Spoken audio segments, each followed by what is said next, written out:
Hello and welcome to Fast Talk, your source for the science of endurance performance. I'm your host, Trevor Connor, here doing solo duty today. Many young endurance athletes catch the pro bug at some point and dream of hitting the top ranks. They know it's going to be a lot of hard work and take several years to achieve. What they don't know is how much of an underestimation of the challenge that actually is. Most who have tried will tell you it's the hardest thing they've ever done. But whether they made it or not, the lessons they learned along the way prepared them for just about any challenge they face later in life. So here to share the lessons they learned are two elite cyclists who had the strength and the talent, but never quite made the world tour due to a variety of other reasons. Taylor Warren has raced the North American professional scene since 2014, now coaches full-time at Source Endurance. Jack Burke, a fellow Canadian, raced successfully in North America before moving to Europe and racing at the Conti level. He recently wrote a book titled How to Become a Pro Cyclist. In today's episode, we'll share stories of just how challenging it can be. We'll discuss the importance of opportunity, hard work, talent, and just dumb luck. We'll talk about how reality compared with the dream, what proved to be insurmountable, and since both are similar in age to Sepp Kuss and have raced him, we'll have a frank conversation about how Sepp succeeded where they didn't. Joining our two cyclists, we'll also hear from Dr. Marco Altini, founder of HRV4 Training, and Dr. Steven Seiler, who both share their experiences of what it takes for athletes to become professionals. So, put on your pro kit, but only if you earned it, and let's make you fast. 'Tis the season for spring knee. As sunshine and spring weather inspires us to ramp up our riding mileage, our knees don't always keep up. If you got knee pain, we have the solution for you. Fast Talk Lab members can follow our Knee Health Pathway, featuring Dr. Andy Pruitt. See the introduction in the Knee Health Pathway at fasttalklabs.com. Well, Taylor, Jack, it's a real pleasure having you on the show. Thanks for joining us. Yeah, happy to be here. Excited. I've been a fan since episode 1. Oh, appreciate it. So we're talking about something that's probably near and dear to all of our hearts, which is those challenges and struggles of trying to become a professional cyclist, which I don't need to tell both of you this. It is a lot harder than anybody thinks it is when they go into it. That said, we don't have that many people who are listening to our show who are trying to go professional. So I still wanted to do this episode because I know from my experience, even though I was actually never trying to go pro, I was just trying to race with the Canadian national team. I learned so much from the experience, so much from seeing what it takes to hit those higher levels. There were life lessons that I was able to bring into my racing now, into my business, into everything. So I think this is a really valuable episode on just the grit, determination, the struggle it takes to really achieve any big goal that you have in life. And I think we can make this applicable to everybody. So guys, why don't we start with, give me just the 2-minute background on both of your experiences in professional racing. And Taylor, why don't we start with you, and then Jack, we'll jump over to you. Yeah, I've been racing my bike for 15 or so years at this point. I raced on the UCI Continental team, the 303 project, back in 2017 and 2018. And I'm currently racing for CS Velo, domestic elite team. And we have the designation of domestic elite just because it doesn't make sense to have a UCI Continental team, but we're still doing all the UCI races in the States, Tour de Fila, Redlands, Joe Martin stage race, things like that. So yeah, this will be probably one of my last years competing at this level before I wrap it up. And Taylor, you're transitioning into coaching. You're doing that full time now. Yes, that's correct. I've been coaching for the past 2 or 3 years full time now.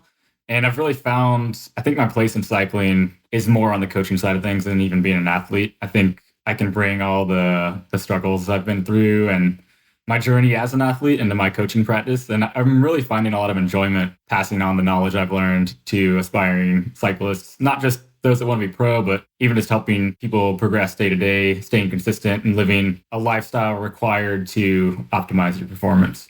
Jack, let's dive to you. You have quite an interesting story. You've had quite an experience. You gave it everything to try to get into that world tour.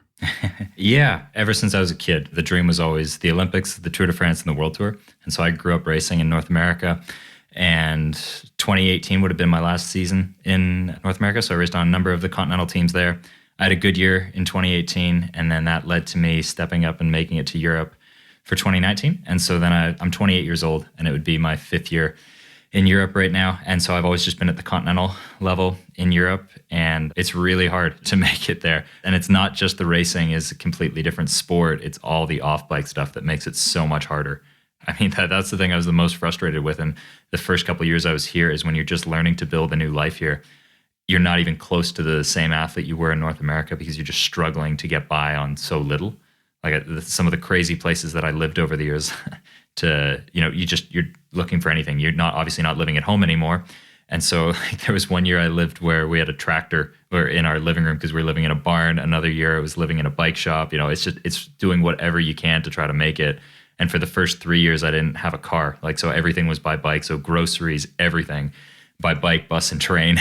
It's brutal at times when you're doing that. So I'm not sure if I'm done as an athlete yet. I know I've gave it absolutely everything I have, but it's just my dream was always the Olympics and the Tour, and I never quite made it. I'm not sure if I'm going to keep trying to chase those dreams because I'm 28. I'm not 38, but you need a little bit of a path. And so I wrote a whole book as a guide to give the next generation to try to help them avoid some of that, because I got so much help in my career, and I just wanted to bottle everything up that I got into one guide and give it to everybody. I will say that book, you sent it to me ahead of this podcast, and I opened it up. I got the PDF copy, and it was 546 pages. And I kind of went, I might read 100 pages ahead of this podcast. I don't have the time for all 546 pages. I will admit to you, I read the entire book.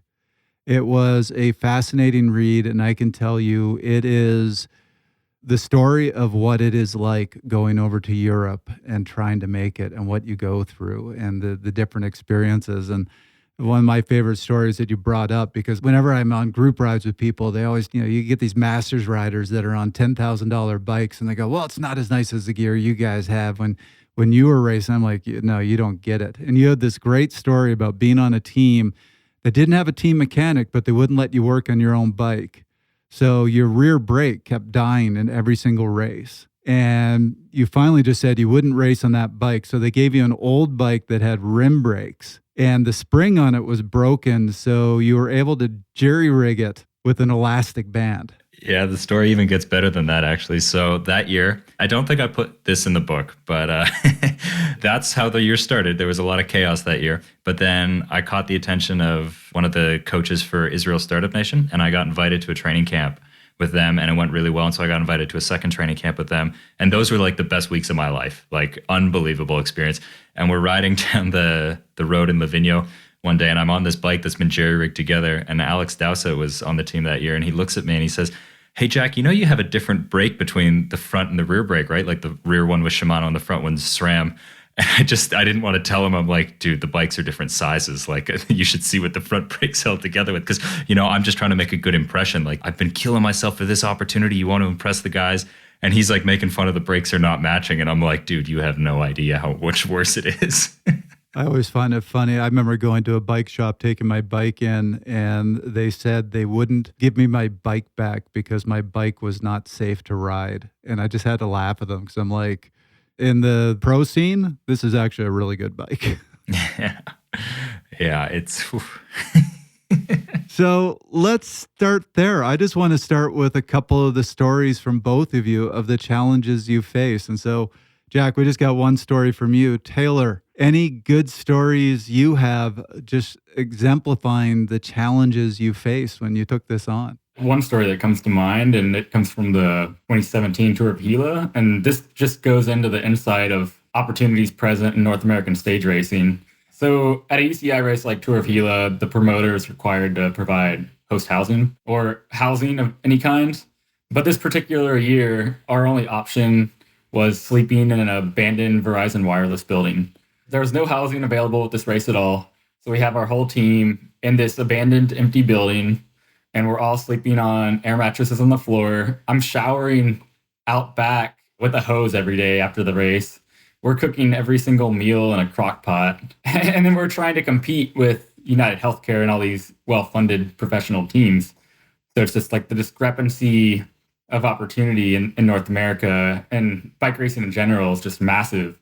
And so, yeah, people understand there's a lot of challenges within the race, right? You have to get over these mountains and perform as best as you can. But it's like Jack was saying, it's the things off the bike that really matter too. And when your accommodation is sleeping on the ground in an abandoned building without any kitchen, it makes a stage race that's already extremely hard just that much harder. And I love that story because it just exemplifies the struggle of what you have to put yourself through just to be on the start line. It's one thing to win a race, but just getting to the start line of some of these races is a success in itself. Jack, you have a story to match? Yeah. If I wanted to give a lesson, though, with a story, I would say that you have to be willing to stick around to get your opportunities. And for me, at least what I found out of my career is if you can do some awesome stuff racing in North America, but if your goal is to make it to the World Tour and pro road cycling, you have to get to Europe because that's where the opportunities are, no matter how hard it is. And the best example I can give of that is my 2021 season. So the COVID rules have been changing a lot. I booked a one-way ticket to Tucson, Arizona to start training in the middle of the winter. I found a team while I was down there and then booked another one-way ticket to Europe to start my season because the team was based in Austria. And 3 days before the plane took off, the COVID rules changed. So the place where I was going to be living with another teammate, I couldn't get to it. So I was getting on a plane to go fly to Zurich with no place to live when I got there. I had one friend that I made in Europe the year before. And so I slept on his couch for a couple of weeks while I found a new place to live. Found a place to live. You're just trying to kind of make it work. But I was sharing, it was a madhouse that I was living in. It was a shared apartment with a bunch of people. Like one guy super nice guy, but he was fleeing Afghanistan because terrorists had blown up the office that he lived with, and he was just trying to get to Europe. And so you're living with somebody like that, and you're like, okay, I can't complain about anything, but it's also just you're trying to focus on your training, and it's just chaos, which you're living in. And I'd been preparing really well for the biggest race we were going to do this year, and I was in really good shape. It had a mountaintop finish on the last stage, and like winning this, that could be like a pro contract right there. Like this is what you've been killing yourself for. And I was in great shape, and at the time I was the strongest rider on the team. But I got left off the roster for that, and I thought it was a mistake. And so when I asked the team director what happened or why I was left off it, they said, well, the sponsor only wants to take Austrian riders to this race because it's the biggest race of the year, and they want to give the opportunity to the Austrian riders. And so that was crushing for me because it's like I've been killing myself for this. And it's like we finally had the opportunity, and then boom. But then the next day, I got a text message from the head of performance for Israel inviting me to the first training camp that I mentioned before with them. And the text message, it was so funny because it was phrased like a question, like, hey, Jack, what are you doing this next coming week? And I told him I'm not going to this race now because I didn't get selected for it. And he said, well, we're having the last training camp with Chris Froome and the Tour team. It's going to be the last camp they do to recon before the Tour de France. If you can get there, you can join if you want. And I'm just like, dude, I'll go to Jupiter if I can join this camp. Like, come on, like what kind of question's that? And I go, and just to be clear, like this was the coolest week of my life. Like life peaked at that point. It was unbelievable. And it went so well. But the point of the story is I never would have got that opportunity if I was in North America because I had people telling me to come home to North America because you're just not dealing with this chaos. Like you could live at home, you could focus on your training more. And I just thought like, yeah, but the opportunities are here. And I never would have got that opportunity without it. So as crazy as it was, I'm glad that I did that because then it led to more stuff that happened later in the year. So there's kind of a theme here. Both of you have touched on it. You've brought up everything that happens outside of the race that a lot of people don't understand. But Jack, you mentioned early in the book, one of your favorite books is a book called Outliers. And you said you loved the book because it basically said hard work alone isn't enough. There needs to be opportunity. There needs to be timing. So I know that's a big factor. And I know that was something that affected both of you. Both of you got hit by COVID. Both of you got hit by basically a shift in the cycling world. Tell me a little bit about that impact and whether opportunities really work for some people, and it might have been a case of the opportunities weren't there for either of you two at the right times. For sure. I mean, racing in North America, doing some of the bigger races in 2014, there was a lot more opportunity. I'm trying to remember, but I think there was probably 15 ECI Continental teams or something along those lines. There's a Tour of California, Tour of Utah, Tour of Colorado, all these bigger races. So it seemed like the opportunities were a lot more prevalent when I was just getting into the sport. And so I don't know if I really ever had this plan set in stone where it's like, okay, my path is trying to go pro or like I want to go to the World Tour. I don't know if I necessarily thought about it in that regard. My goal was just, I want to be the best I can be. I want to compete with the best riders. I want to do the biggest races I can. And so growing up with that atmosphere, I was like, okay, like there's a chance to be paid professional athlete, get on a continental team, make not a lot of money, but a living, and be able to do what I love. So that's kind of what I was pursuing for the longest time. And then as my career progressed, and, Tour of California went away, all these continental teams went away, and it just seemed like the opportunities were dwindling more and more every single year. And then COVID happened, and that further increased the divide, so to say, to the point now where I look at the landscape of racing in America, and I think there's maybe 2 UCI registered teams, and we have 3 UCI races in the whole country. And it's like these opportunities to make it to the next level have just evaporated. Unless you're doing what Jack is doing and you're in Europe and you're getting to the races, I think about all the combination of things that need to come together for you actually to be successful in the sport. And strength is just one of those factors. Because you could be the strongest rider in the world, but if you live in Alaska and you don't have any opportunity or access to any racing, then it doesn't really matter. So I think opportunity is a really big deal, but it's also like timing of those opportunities. And I think another big factor is just likability as a person, right? You need to be on these teams, going to these races. You need to integrate into a team and be a good team player and a likable person. And cycling really is a team sport. So if you're the strongest rider and you do have the opportunity, but you don't mesh well with the people around you or in your environment, you're still not going to make it. So this is just another factor that needs to be accomplished. So it's just all these things that need to come together that are so much more than just being the strongest rider on the bike. There are many factors besides just strength, and Taylor just touched on a few. Let's hear more from Dr. Marco Altini about how your teammates and environment can be a big factor. A combination of their genetic abilities and also their environment, and which influences their psychology. I would say the environment you're in, that includes everything, right? Maybe stable or not stable situation with your partner, financial situation, right? It could be hard as you maybe are fighting also for some sponsors and ways to sustain you only cycling as opposed to also working. Some make it to professionals while also working. The environment you're in, what you have available as space, we can call it, mentally and around you outside of training. I think it's a big part of it, outside of, I would call it, the obvious genetic requirements to get there, which might be not necessarily something visible earlier also when you're with your mates and everybody's maybe similar and you think you all can make it, but development can be also at a later stage at times, and it's not necessarily obvious at an early stage, which means that you still need to do the work for long enough to see if eventually you can make that final step. Jack, you had a very similar theme in your book. So interesting to hear both of you say that. Yeah. And so going back to what you were saying before, Trevor, so my favorite book is Outliers. And I love that book, but I always had a problem with it as far as wait a minute. So it means it comes down to luck. And so what I wanted to build on with my book, I wanted to kind of build on Malcolm Gladwell's idea that you need opportunity as well. And the point I wanted to make in my book was so on the cover of the book, there's a triangle that has talent, hard work, and opportunity. And you need to have a combination of these 3 things. And the point of the book at the end of it was you need to build a life that you enjoy, and you need to learn to enjoy this life enough that you're willing to stick around for your opportunities to come. Because if you get a flat tire at the wrong time, you break your pelvis in a crash at the wrong time and that writes off your season, any of these little things can be the difference between you making it and not making it. And at a certain point, it's you just keep getting up, you keep showing up, eventually the stars are going to align. You can't rely on luck. You have to work your ass off for it, but there's a lot of luck or lack of it in bike racing as well. And so as hard as it was for me, and as hard as it's been for me to try to make it here, 5 years in Europe, you're always on the edge of being homeless for it, right? You have no money. You're always stressed about making rent or where you're going to live. You're really on the edge, but you have to learn to appreciate the upsides of it. I've had so much fun for it. I live up in the mountains. I get to travel all over the world. You spend your time chasing your dream. Life is all about you.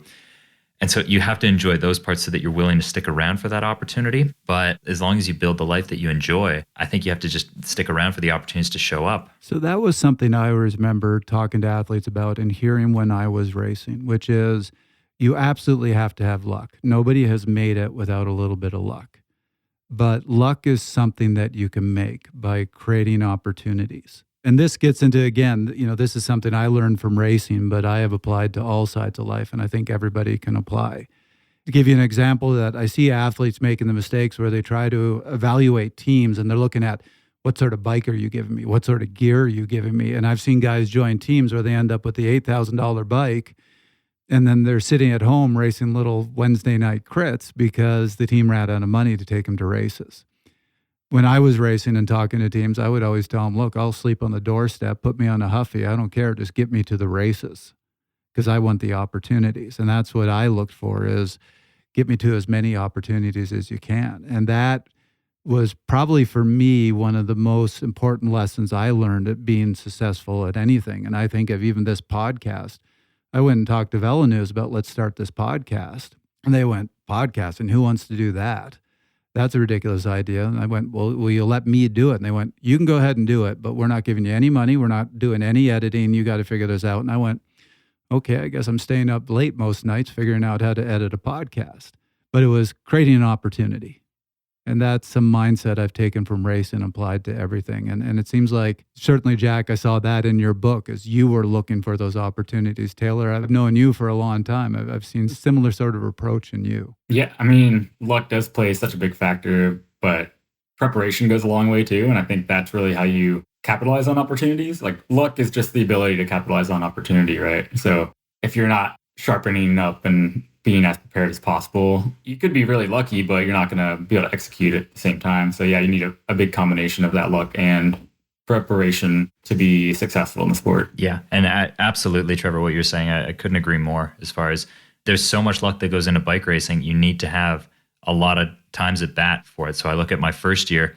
When I first came to Europe, at the very first training camp in Mallorca in February, I like off the plane, go there. I'd just been training in Canada where I was in like comfortable environment, best possible environment to train as an athlete, for me at least. I enjoyed biking and cross-country skiing. And I came out and I smashed everything at team camp there. And then I never quite knocked it out of the park at any races for the rest of the year because I was just struggling to learn how to live there. Like, just you go to the grocery store for the first time and everything's written in German and you're like, I don't even know how to get food right now. So these were like the things that I was having to learn all year.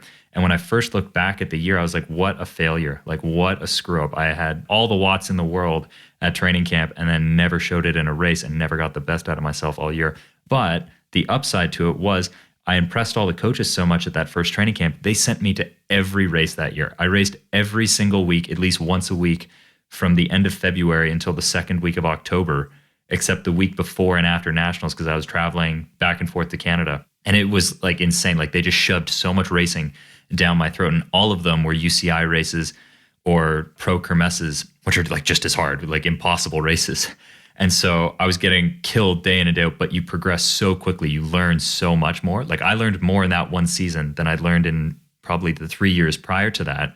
But then I got onto other teams later in the year where you might only get one or two chances in the whole year. Mm-hmm. Like, you're betting your whole season on one or two races. And one of those years I broke my pelvis at the training camp right before it. And I rushed the rehab because I'm like, I have to race no matter what. Like, I'm going to be on the start line in 4 weeks. I don't care. Like, I have to. Otherwise, it's like, what am I doing here? But when you have so much desperation, I think the people that talk about you have to be desperate to be hungry and stuff like that, it's like, there's a difference, right? Like, some people like to say that because it sounds cool, but when you're starving and you're so desperate and you can't relax because you're like, I have to win at this race. I have to get a result. This is my only chance. Then you can't relax. It doesn't work, in my opinion, at least. That's interesting to say that because, you hear so many people say, desperation creates the talent, but there's a line. Exactly. I've seen athletes who are given everything and end up just not working that hard because they haven't had to struggle for it. So I think there's a line. I think there's a balance there somewhere. Of course. So let's shift gears here because I have a feeling both of you had the same sort of experience I had when you were starting out, of thinking this was going to be a lot easier than it was, and all you had to do was train hard, and then, magical things would happen. So tell me a little bit of what your plan was and what your thoughts were when you started out. With the intention of, I'm guessing as we continue the conversation, you're going to do a lot of and it didn't really play out that way. So who would like to go first? I'll go first. I touched on this before where it was like, I almost didn't necessarily have a plan. I think that was probably a mistake. And I think maybe riders can learn from that, of like having some kind of a plan. It doesn't need to be set in stone, but having some kind of a long-term goal. But yeah, I think the general idea was, as long as I can remember, I wanted to be a professional athlete. I wanted to be racing my bike at the highest level I could. And so my impression of that was, all right, I need to get to the Cat 1 level. I need to do the NRC circuit, which is now the PRT in North America at this point. I need to get the best results I can get. I need to get picked up by a continental team. I need to race the Tour of California or the Tour of Utah. I need to get noticed by bigger teams. And that was like the progression I had in my mind. And you're exactly right, Trevor. It did not work out that way at all, because there's just so many more hurdles and things involved than that simple progression. And the timeline, I think, is going to look different for everyone. I don't know what I was thinking, like maybe 5 years, I can make this happen. Where I think in reality, for my ability level, that timeline was probably more like 10 or 15 years just to get enough progression to the point where I was actually good enough to be competitive at that level. And, I just didn't have that much time. And then the opportunities started disappearing. And now my plan from the beginning has totally shifted focus of I want to be competing at the highest level to now I just want to stay in the sport and live a fulfilling life within the sport and just have fun and enjoy the process as much as I can. So Jack, what was your plan? Yeah, I guess I'm a little bit different that way because like I've always been so like goals focused plan. And ever since I was a kid, it's like I am going to be in the World Tour, do the Olympics, race the Tour de France. That was always the plan since I started racing. And the nice thing about cycling is you get there's so much that you can measure. And so a really strong asset that I had is every test I ever did, every coach I ever worked with, anything like that. It was always like Jack has the best numbers. Jack trains the most. No one can train as much as Jack. And it was nothing but like positive feedback. And so when you're hearing that, when you're starting out, you're like, well, for sure I'm going to make it. So for the longest time, I could just not imagine a scenario where I wouldn't make it to the World Tour. It was absolutely, I'm going to make it. And that's probably why I kept coming back over and over and over again and just not quitting, because I'm like, I'm going to make it. Like, I'm good enough to do this. I need the things to go right for me, and I'm going to make it. And maybe it sounds a bit arrogant, but it's like that's what kept me coming back for it year after year. And then, I didn't know anything about cycling when I started. Like when I was a junior, I just sort of imagined, oh yeah, I'm going to be a pro cyclist. There's going to be like money and Lamborghinis, and you go over to the Tour de France like it's a weekend thing or something like that. Like I didn't know anything. I was just imagining pro athlete. But I don't know if I'm done with it or not yet, because like I'm 28. I'm not like, it's not impossible, but it's just, the thing I've had to realize is like you do need opportunities as well. And I just kept convincing myself coming to Europe, it's like I can handle all this stuff. I can manage all these things. And if I just work hard enough, I'll make it. But I had this conversation with Swain Tuff when we were talking, and it's just like when you come over and you have nothing, if you don't even have a car and you're using your bike to get your groceries and stuff, if you break a spoke on your bike, like something that's nothing, right? Like that's your way to get food. That's like, how do you get to the bike shop now? So now you're organizing this mission to get on the buses to get to a bike shop where they might not speak English, to get them to fix a spoke, and they want to keep it for a week. And you're like, no, I need this now. Like it's not like your local bike shop that understands and is going to fix it for you right now. It's like suddenly you're wasting so much energy just dealing with this stuff. And that's where I got my eyes opened a lot. And that's why I created that whole book, is just to try to help other guys if they want to try navigate those issues a little bit easier. But I just had so much belief in myself ever since I was a kid, because you get so much stuff you can measure. And like other people told me that knew what they were talking about would like pump me up a lot and get me to believe in myself. So I always had a plan and a goal. This is where I want to go. And whether I make it there or not, I think it would probably eat at me for the rest of my life, that it's like you had enough talent, you worked really hard, and you still managed to screw it up. Like it's like that would eat at me. But on the other hand, I'm like, wow, there's not one more thing I could have done. So I'm not sure. I'm having to wrap my head around this decision if I want to keep going for it or not. Got to point out, I didn't start till I was 29. So I was a year older than you, and you're thinking about retiring. That's great to hear. Also got to point out, you put your numbers in the book, and assuming those numbers are accurate, they were jaw-dropping. I've seen SEP numbers. I've seen a lot of these top guys' numbers, and I look at yours and kind of go, really? Or is that actually your numbers? Yeah, well, that's the thing. Maybe one good investment I made in my life is I only ever had SRMs, because a lot of teams look at these numbers now, and the first question they always ask is, what power meter is it? And that's, if you're trying to get onto a pro team, you're going to be sending them data. It's worth it to either have your testing done at the Olympic Training Center for whatever country you're in. And also if you have an SRM, it's like, yeah, like I said, like that's the part that kind of eats at me, because it's like I was always told that. And so when I go back to that Mallorca test that we did, like they give us the SRMs, you calibrate them, all this kind of stuff. And the week before, they had me do a test in the university in Cologne, and I sucked, and I was horrible. And it's the worst test I've ever done, because I never ride indoors. And they got me to, put this mask on and do a test inside. And I just worked so hard all year, and now I suck in this test. And so when we went to Mallorca, even though I was flying and seeing all my best numbers ever, because I was just so stoked on like sunshine, warm roads, new bike, all this kind of stuff. Like I'm a pro, I'm in Europe. When we went to go do the test, I was just like, just don't quit on yourself. Like I was thinking it was going to be so bad, I was just going to quit halfway through the 20-minute test. And then 5 or 6 minutes into the test, I just clicked. So I hid the screen so I could only see the timer on it. But 5 or 6 minutes in, I was like, oh, I feel pretty good. Like I'm going well. So I clicked the button over, and 5 or 10 minutes in, I can't remember what it was, I had 500 watts for it. And I'm like, oh, damn, I'm flying. Like, this is great. And I ended up blowing up. But I finished the test, and it was like 477. And so that's what I mean. Like that was the best test I'd ever done up until that point. And so I got picked for every race that year, because they're like, okay, he's an idiot. He doesn't even know how to pace a 20-minute test. Like, he's a moron. But if we teach him the other stuff, he's really strong. Maybe he'll figure it out.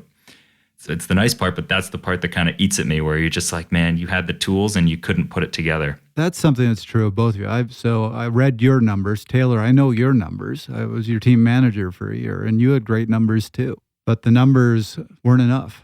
Yeah, the numbers are never enough. And I feel like I've actually never really had that good of test results.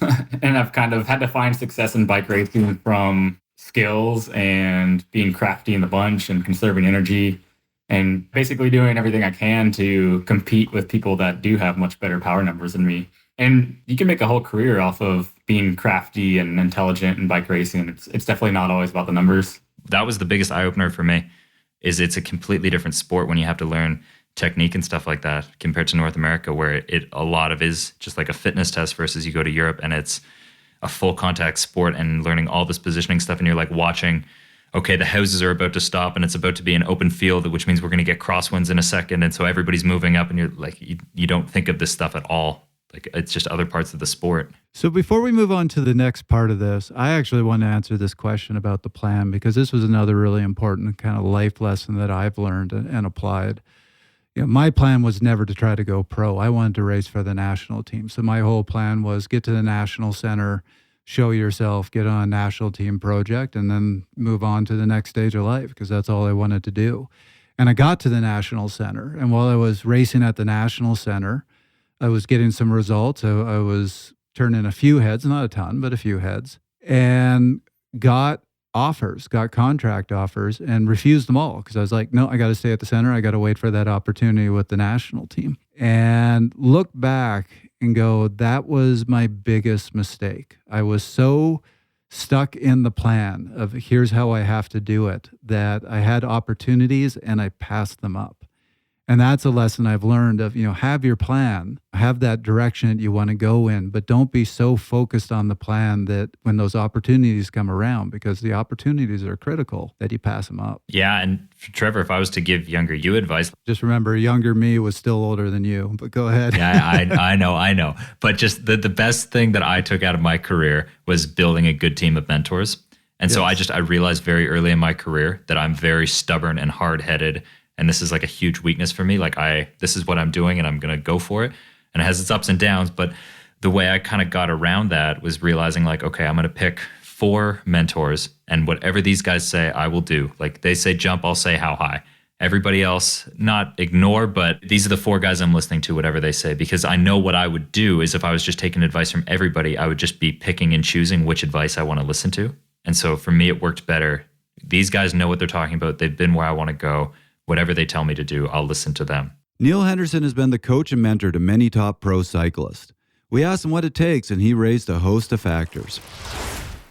There are so many pieces to this puzzle. So each team definitely has different demands, but you have to have adaptability, the ability to adjust to new environments, new situations, and being able to figure out how you work in those contexts. So there's actually far more that's probably going to be related to success in that ability to be adaptable than it is to just be strong, capable in that way. Flexibility and adaptability, number one, first and foremost. So there's then context of like emotional intelligence.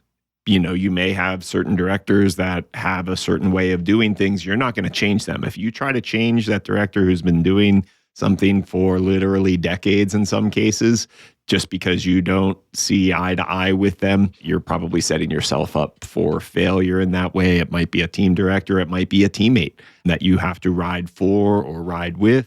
And so being able to actually read folks from that perspective is also really, really high, not just being adaptable. And being adaptable doesn't mean being a noodle and doing exactly everything that everyone tells you you should do, but those combination of skills there, soft skills that are way outside of the typical thought process of many athletes, will actually go a long way. One other thing that I would say is super important in that is whatever relative strength you have, continue to develop it. Don't rely on it, because at that level, it may not yet be a strength anymore. And so you'll have to reinvest into that thing for it to be a differentiator in capability or capacity. And so don't just rest on your laurels of whatever capability that is. That was better than your peer group. You're now next level. You're leveling up, and probably everyone else may be very similarly capable in that thing. And if you have more room to develop and grow that, then you might have a special weapon that you can be useful for your team. You can command a contract, based on that ability in some cases. But if you work on the thing that you're not as good at, and then you neglect that power, that superpower you had, you may then become a very average rider who does not last very long. Today's episode of Fast Talk is brought to you by Alter Exploration. Created by me, Fast Talk Labs co-founder Chris Case, Alter Exploration crafts challenging, transformative cycling journeys in some of the world's most stunning destinations. A mantra is a powerful tool used to focus your mind on a particular goal and create calm during challenging situations. Our mantra, transformation begins where comfort ends. This mantra isn't meant to be intimidating. On the contrary, it should be invigorating. For many people, everyday life is filled with convenience, monotony, and a lack of time spent in nature. Alter Exploration facilitates the exact opposite. Challenging, invigorating, life-altering experiences in the natural world. Alter's journeys aren't so much a vacation as an exploration of you and the destination.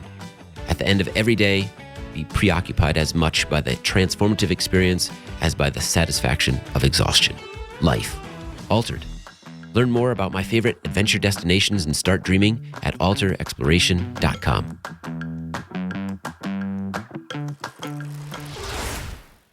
So let's shift. You talked about the plan and you did move a little into the reality, but now let's really talk about the reality of it and how the reality played out. So I'm just going to start with that question. What did play out the way you expected and what didn't? I think what played out is the struggle for sure. It's like getting to live that lifestyle of showing up every day, working really hard, and all the things that you learn from trying to make it and just growing through the struggle. I think that was really the reality I took out of this whole journey. And things that didn't really work out is doing the tour, becoming a high-level paid professional, making a living.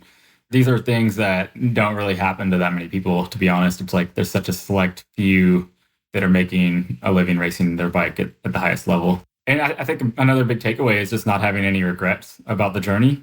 I think, maybe I could have done things differently when I started, but at the same time, living without any regrets is really, really valuable. And knowing that I'm doing what I love, I've been pursuing this passion for so many years, and I'm extremely lucky to even have the privilege to race my bike and train like a professional athlete and get all these opportunities. And that's the main reality of it. It's like I've been living my dream, whether that's, chasing this long-term project or just being able to go spend some time in the sunshine and exercise every single day. And I think the peace of mind that comes with that struggle is really, really valuable in all aspects of my life. And Jack, I'll throw that back to you because you definitely know the struggle. I will say after reading your book, I have been accused of being one of the more tenacious people out there, and I might have to tip my hat to you. I loved your story about when you were in university. you still wanted to get your 6-hour rides in. So you do all your classes and you go for your ride at like 5, 6 o'clock at night and come home at 1 a.m. And the only thing that you thought was an issue with this was the fact that you didn't have a light. And I read this book back and I'm like, the stupid things you did, I'm amazed I made it this far. Like, I mean, I could definitely tell those stories all day, but to go back to like your initial question, what worked and what didn't. So I never had a plan B. Like I said, I always had such a strong belief that I'm going to make it no matter what. For me, it was always like, I'm going to be a pro athlete. And then whenever I'm done with that, life will just sort of figure itself out. I never thought past that. But what I always did was I saw a lot of my friends that were older than me finish their careers and then not know what they would do next. And even if they had enough money that they never had to work again, they didn't have another goal or something like that. And then the ones that didn't have enough money were really in a hard place. And that scared me a lot. So one thing I think I did well throughout my career is I was always just reading. Like I was just trying to learn on the side. I didn't want to go to school anymore, but I would study just stuff that had nothing to do with sport that was interesting to me. So for me, it was like psychology. I really love to read books about psychology and human behavior and just like anything, like just trying to learn whatever I could with online courses or anything like that. And it wasn't really leading anywhere. Like I didn't know what to do with it. But what I'm realizing now is, again, I'm not sure if I'm moving into chapter 2 of life or if I'm still going to be an athlete or not. So I never reached those initial goals, those 3 big goals that I had at the start of my career. So that would be the stuff that didn't work out. And I certainly didn't make enough money that I'll never have to work again. I got to figure that out as well. But I don't think anybody gets out of their athletic career with having achieved everything they wanted. Like I think Van der Poel and Pogačar will finish their career and think, oh, well, I didn't win enough races. Like Lance Armstrong won 7 tours and still had to come back, right? Nobody finishes that. But what I've realized in this is that the work works on you more than you work on it. And that was just a quote that I heard recently that I really loved. As far as like the part that I'm actually most proud of is the person that you become. Like from so many of these stories, it's like I'm the guy that can get a backpack and a one-way plane ticket around the world, and I know I'm just going to be able to figure it out.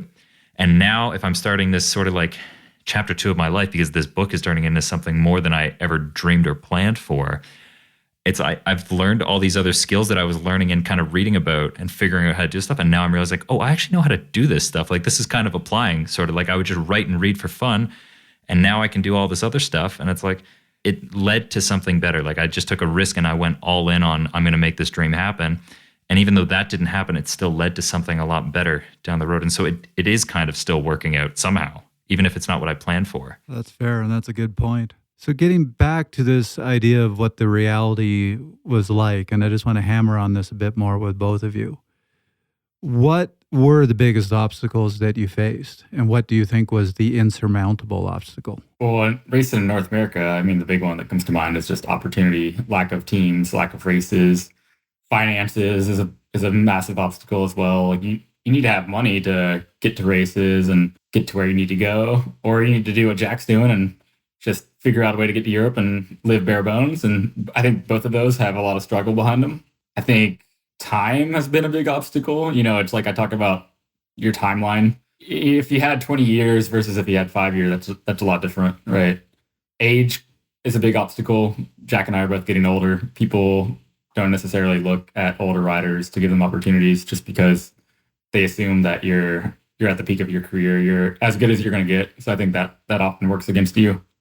And for me, it's like all those obstacles put together have become insurmountable. It's like you can't really overcome the age or the time. So it's just maybe redefining your why and why you're still pursuing what you're pursuing rather than trying to make the original plan work exactly how you wanted to 10 years ago. Yeah. I mean, look, for me, I screwed up plenty of opportunities all by myself just because I overdid it. Like I would train too hard just because I didn't have enough confidence at the time where I was like, I'm not good enough yet. I need to train more and more and more, like to be better.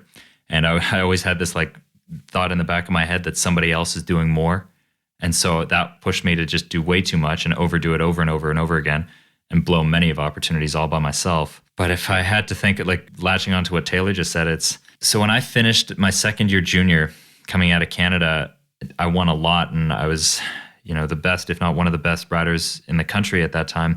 But then my life kind of got knocked into a different life where this is a whole other crazy story, but I tested positive. I won and broke the course record at the Tour de Abitibi, which is like a junior race, and everybody was talking about it. It was awesome, and I was in the leader's jersey.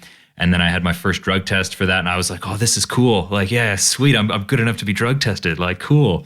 And then I ended up testing positive at that, and that knocked me into a completely different life. And we later found out that what I tested positive for was a diuretic. It's hydrochlorothiazide, and it's something that's prescribed to people a lot.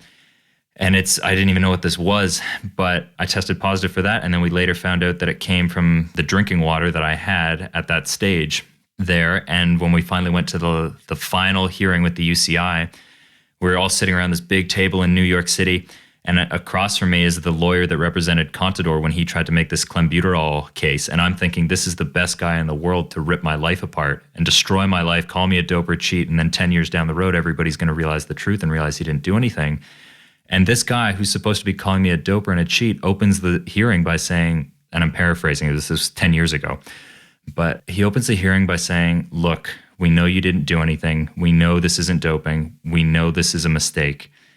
But the reason we had to follow through with your case is we can't let your case set a precedent for future drug cheats to use your case to get off.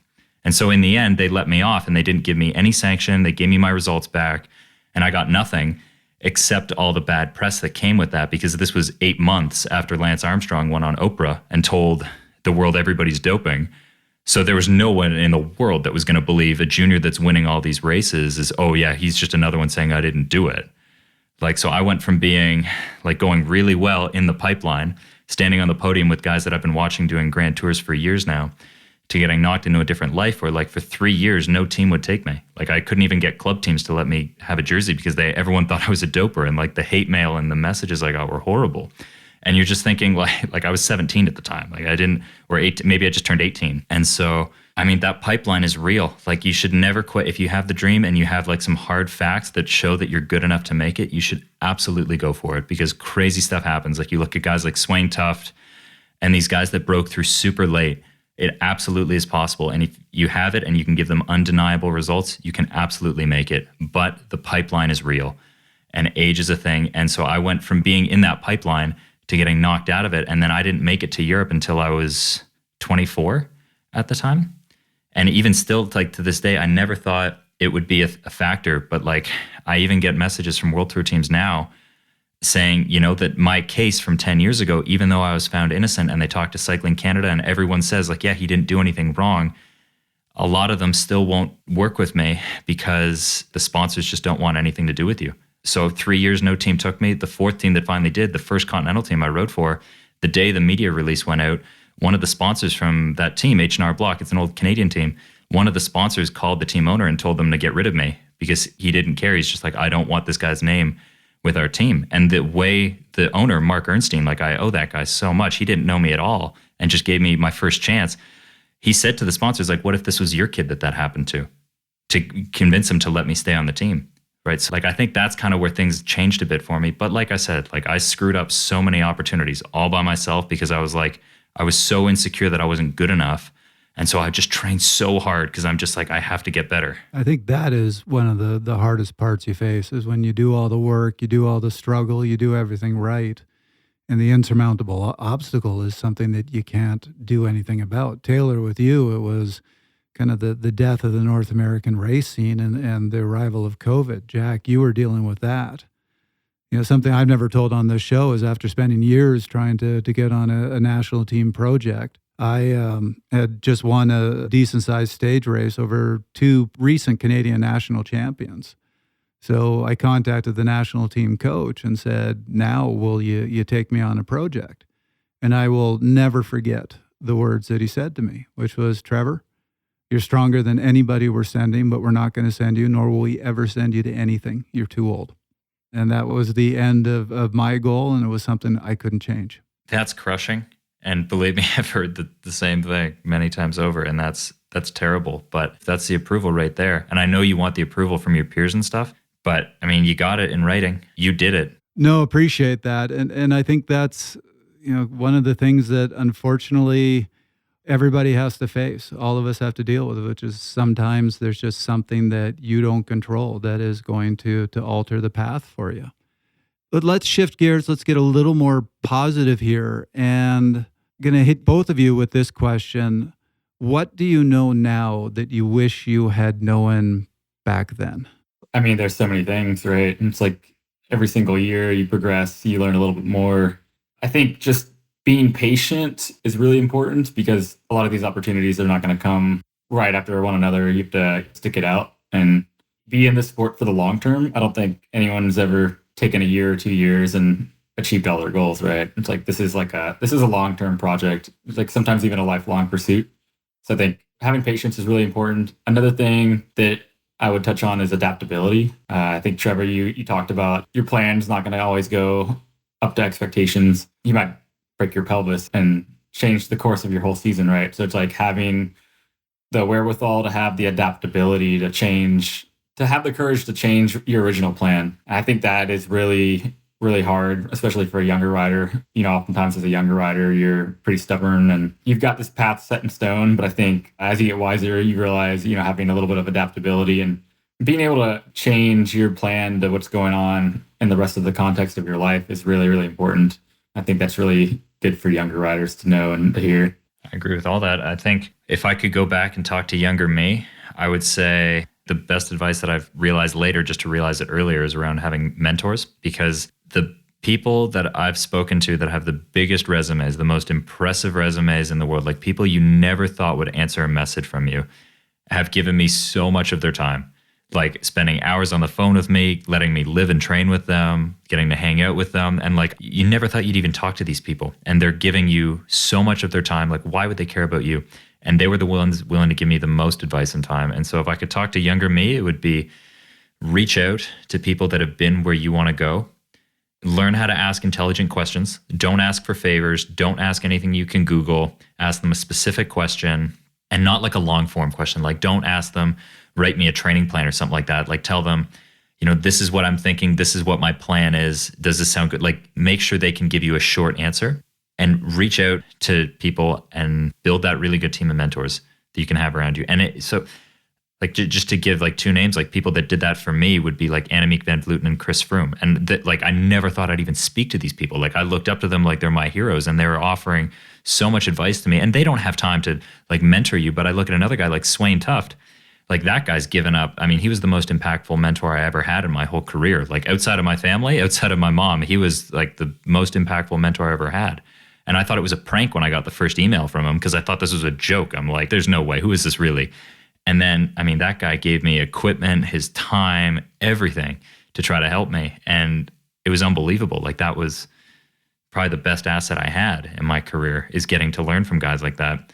And so I would say to younger me, it's like, evaluate the mentor. Make sure this is somebody that really knows what they're talking about and knows where, or has been where you want to go, and just shut up and listen.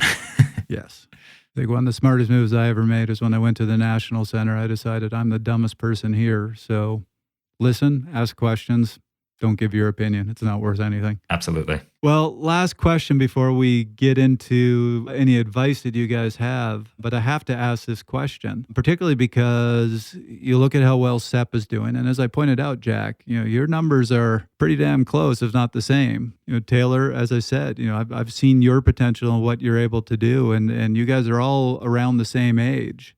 What ultimately do you think it was that was different about those guys who ended up making it to the World Tour, who were at the Tour de France versus you? Is it just dumb luck, or were there other things? I can say real quickly, I mean, Sepp performed when it counted. I mean, the guy nailed it. He went to, like, yeah, you can always pick and choose whatever opportunities and stuff like that, like going like, he performed when it counted. Like, I remember the first big result he had where he broke out. He won the Oak Glen Mountain Stage at Redlands.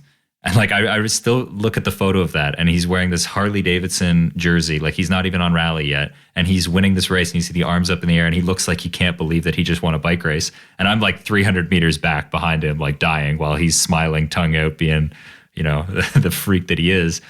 Like, he performed when it counted. Like, when people were looking, he nailed that opportunity, got onto rally. And whenever I talked to him and asked for him advice, and he's another example. Like, that guy is one of the best cyclists in the world. There's nothing in it for him to talk to me, but he gives me so much advice all the time. Whenever I ask him a question, he's so generous with his time, and he's so laid back with it. Like, he doesn't put the same pressure on himself. Obviously, he works crazy hard, but he's just much better at just relaxing. And yeah, he performs when it counts, and he made the most out of it. And I screwed up. I had some great chances, and I just messed it up because I overdid it or was too stressed and just made stupid mistakes. It seems like that's like a pretty common theme in the professional cycling world, is these guys are just extremely calm and relaxed most of the time. You know, that kind of comes with the territory of being a World Tour rider and being under constant stress. But I think being able to take a step back and relax and take pressure off yourself to perform is a really valuable thing to learn how to do, because that's when you actually can come into your own and just get into this flow state. Whereas if you're constantly thinking about, I got to perform, I got to get this result, if I don't get this result, I'm not going to move to the next level. I think that can really disrupt the whole process of learning and progressing. And you're constantly evaluating yourself against yourself in the sport. And I think if you can learn how to reflect on the positives and not just the negatives of, oh, like I didn't get this top result that I wanted, I think that's really valuable to take away. Interesting both of you bring that up, because we actually did a whole episode that we featured Sepp in about internal versus external motivation. And I'll put the episode link in the show notes. But what I found fascinating about Sepp is the purest example I've ever seen of an internally motivated athlete, meaning he goes to a race or he goes and does a workout. All he cares about is the task at hand. He isn't comparing himself to anybody else. He isn't actually that concerned about the win or loss. It's just, what is my job here? What do I need to do? And sometimes his job is to win, but he sees it as a job, and he's got to perform that. And what's really interesting, when we read the research about internal and externally motivated athletes, you see with very externally motivated athletes, it can be great when they're in the lead and winning, but when they're struggling and they're feeling like they're not winning, they can shut down. And you often actually see the internally motivated athletes do better, because when they're struggling, when they're not in the right place, it doesn't get them that worked up. They just get very task oriented and go, what do I need to do to be at the right place now? Right. When I think about coaching, it's like a lot of the higher level athletes I've worked with, a lot of them focus more on the process goals rather than the outcome goals. Process goals being the things you need to do day to day around your training to execute the training. Outcome goals being X time, X result. And it's like mastering the process goals helps the outcome goals become almost a byproduct. And I see that time and time again of like the best athletes are completely focused on the process goals within the sport. Jack, you look deep in thought. I'm trying to, because I always try to learn from Sepp as much as I can. And like I said, I'm so shocked at how laid back and relaxed he is. And exactly what you just said, Trevor, he's totally internally motivated. Perhaps the lesson to be learned from Sepp is that he has both the physiology and the psychology. Here's Dr. Steven Seiler talking about why those are the critical elements in a pro athlete. The junior to senior transition is usually, almost everything you do helps as a junior when you're young, because you've got growth going in your favor, you've got puberty going in your favor, so you get a lot of free improvement. And then you hit 18, 19, and now you're looking at, the senior transition, and now, you're in this law of diminishing return zone. And that's one of the big challenges for these athletes, is they're having to increase their training loads quite substantially for very small gains in threshold power or whatever it might be. And it's tough.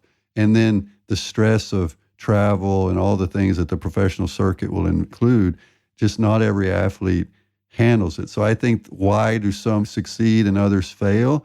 I think part of it is very subtle differences in their physiology. Let's face it, it is watts per kilo, it is pace. You've got to be able to do certain numbers, and that small difference may not look big. It's 30 watts or 20 watts or whatever, but it's consistently having them be a little bit falling short. But the other is just the psychology of keeping calm and focusing where they can make the most improvements, learning how to function in that team, in that environment, handle the travel, handle the stress, handle the hotels, handle that mama's cooking is not on the table anymore, all of these things. So I think it's a combination of physiology and psychology. It's that simple and that complicated. And recovery is a talent as well. Yeah, I don't think the motivation is usually the deciding element. We've seen, in cross-country skiing in Norway, the bar is so darn high. And you have athletes that have 80 in VO2 max, and they train the same number of hours, and they've got just massive machines, but they're just that little bit below. and they have to put a line somewhere, and these are the national teamers and these are not. And if you're just below that line, you've trained just as much as the ones that are on that national team. So, high performance sport is cruel. It's brutally honest. I would argue that at times it's cruel because it is that fair and that unfair at the same time.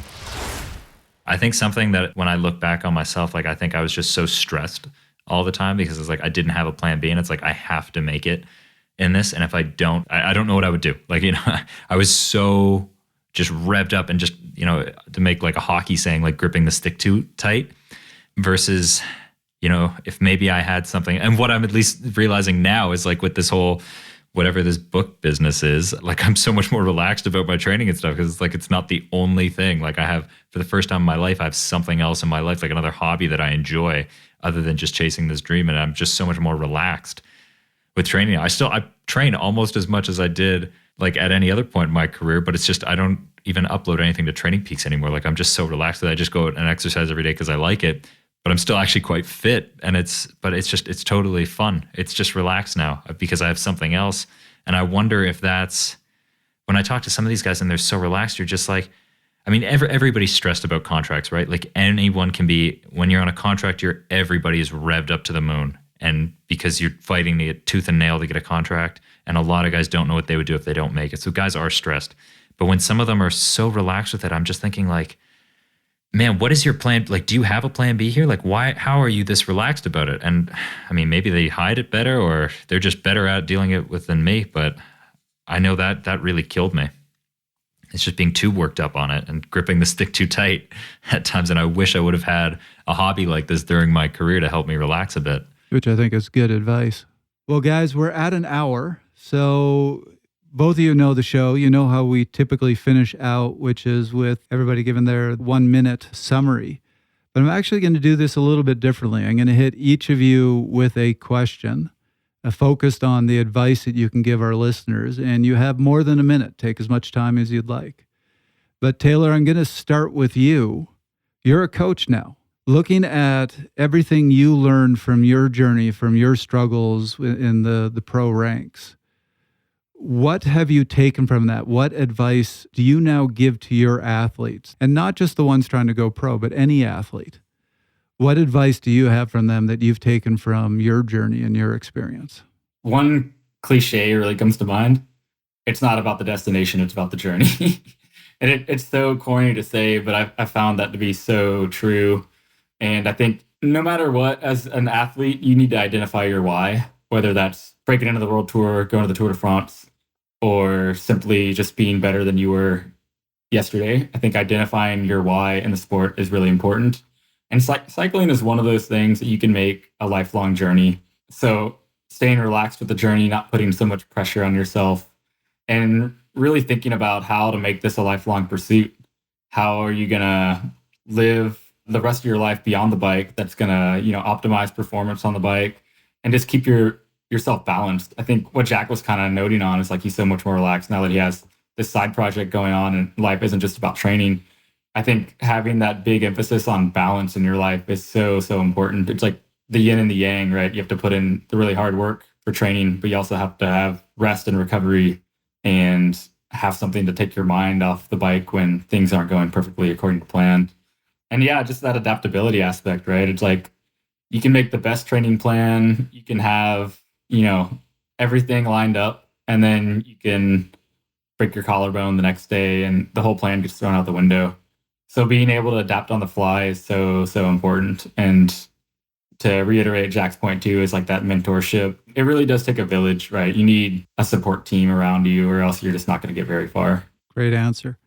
So Jack, a bit of a different question for you. I'm not going to ask you what's your advice to aspiring pros because I'll actually, this is my plug for you. As I said, I was only going to skim your book and ended up reading the whole thing. I really enjoyed it.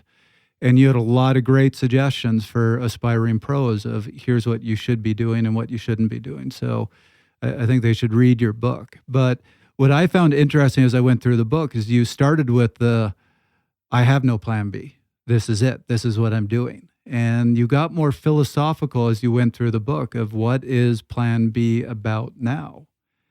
And so that's my question to you is, What lessons did you learn from when you just had this plan A, when you were struggling to get to the world tour, that you think you're now going to take into plan B, whatever that happens to be? Well, first of all, thank you very much for the kind words. That's really lovely to hear. Figuring out what I do next, there's a concept I'm sure a lot of people are familiar with, and I forget who, I think it's Scott Adams came up with it first, which is called talent stacking, where you basically pick, if you can get into the top 25% or top 10% of two or three things, let's say, in the world, you can make a career at it, and that's how you make a living out of doing something you love. And so for me, I understand cycling at probably the top 1% of the world, and let's just say endurance sport, I'd be very good at that.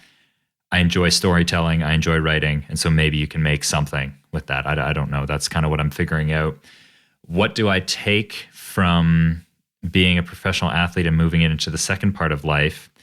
I would say, and I would give this advice to everybody, any of like the guys that are professional or girls that are professional athletes right now, I would hammer on them so hard to like make sure you're learning another skill on the side. Have all your focus on making as a pro athlete and getting everything out as you can there, because it's the only way you have a chance of making it. You have to make it your whole life and go for it with everything you have. Don't have a plan B, but don't stop learning on the side, because there will be a chapter 2 of your life and you need to be prepared for that. And for me, it worked out so well that I'm so glad that I was just reading books and just trying to learn whenever I could, because I was just so afraid of ending my career and ending up stupid at the end of it, like not knowing anything else. And now I have something else, even though I had no idea it was going to apply when I was doing it. And the reason is, when you finish your professional athletic career, you are absolutely world class. You are a freak when it comes to grit, hard work, determination, focus, setting goals, all this stuff, right? But you need to have something new that you can apply it to that doesn't require you using your body. So just to give myself as an example here, and I'm brand new to this, right? Like I'm just starting this next chapter of my life, if I am even doing it. But I look at like when people say it's hard to, write a book or something like that. The way I did it is for 9 months straight, for the first 6 hours of my day, I would just write. And so it ended up being an average of 4 hours. Like I just had a timer on my desk, and every time I got up or looked away, I stopped the timer, and I kept a timer of the whole time it took me to write the book, and it averaged out to 4 hours and 12 minutes every day for 9 months straight. But that would take me like 6 hours to do because I can't focus that well. So, it would take a little bit longer. But when people say that's hard, it's like, man, you get out of your pro cycling career, like hard is racing with blood in your eyes and broken bones, or like being on the other side of the world where you don't speak the language, you haven't talked to anybody in 3 days, you don't know when you're going home, you're killing yourself to try to make it, and you seem like you're getting nowhere.